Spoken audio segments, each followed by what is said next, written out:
রাস্তায় শুয়ে পড়েছেন তারা এবং গড়িয়াহাট মোড়ের ছবিটা দেখাবো এবং সেক্ষেত্রে দেখতে পাচ্ছ যে গোটা গড়িয়াহাট মোড়ে কসবা থেকে এসে তারা একেবারে মিছিল করে আসেন চাকরিহারারা এবং একেবারে গড়িয়াহাট মোড়ের রাস্তার মাঝখানে এইরকম ভাবে চাকরিহারারা শুয়ে পড়েছেন। শুয়ে পড়ে সম্পূর্ণভাবে গড়িয়াহাট মোড় তারা বন্ধ করে দিয়েছে, অবরুদ্ধ করে দিয়েছে গড়িয়াহাট মোড়। রাস্তায় অবরোধে আমাদের একটাই দাবি, যোগ্যদের লিস্ট একদম সার্টিফাইড করতে হবে। শিক্ষক রাস্তায় হবে, আমাদের তো রাস্তায় নামিয়ে দিয়েছে, আমাদের পেটের ভাত পেটে লাথি মেরেছে, আজ পুলিশ পেটে লাথি মেরেছে। কিন্তু দুদিন আগে দিদিমণির কারণে সুপ্রিম কোর্টে রায় আমাদের পেটে লাথি মেরেছে। এখনো সময় আছে।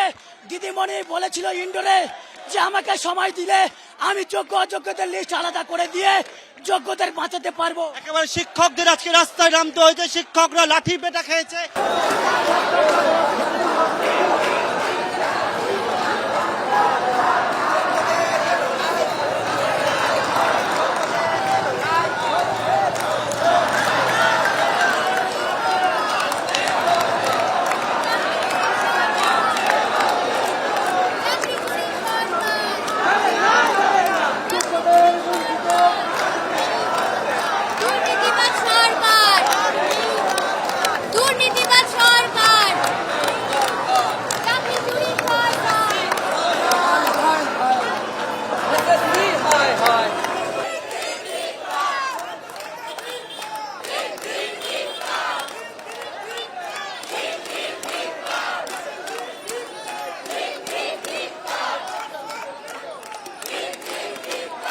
কিছু জায়গায় কারো কথায় হতে পারে, কারো ইনস্টিগেশনে হতে পারে, এরকম ঘটনা ঘটেছে যেটা বাঞ্ছনীয় নেই।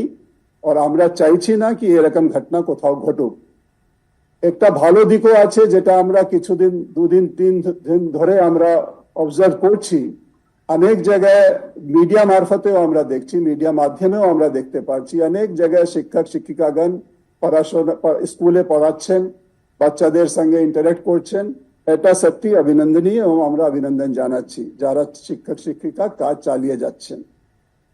যেখানে লিগাল সাইড আছে আপনারা এটা জানেন, মাননীয় মুখ্যমন্ত্রীও বলেছিলেন সেদিন মিটিং এ, আমরা West Bengal secondary school board তরফ থেকে ক্লারিফিকেটরি পিটিশন আমরা ইতিমধ্যেই অনারেবল সুপ্রিম কোর্টে ফাইল করে দিয়েছি, যেখানে আমরা দরখাস্ত করেছি যাতে এক্সিস্টিং সিস্টেম যাতে কন্টিনিউ করা যায়। এটা আমরা করেছি। এর হিয়ারিং যখন হবে মাননীয় সুপ্রিম কোর্ট আমার মনে হয় এটা নিয়ে বিবেচনা করে সিদ্ধান্ত নেবেন।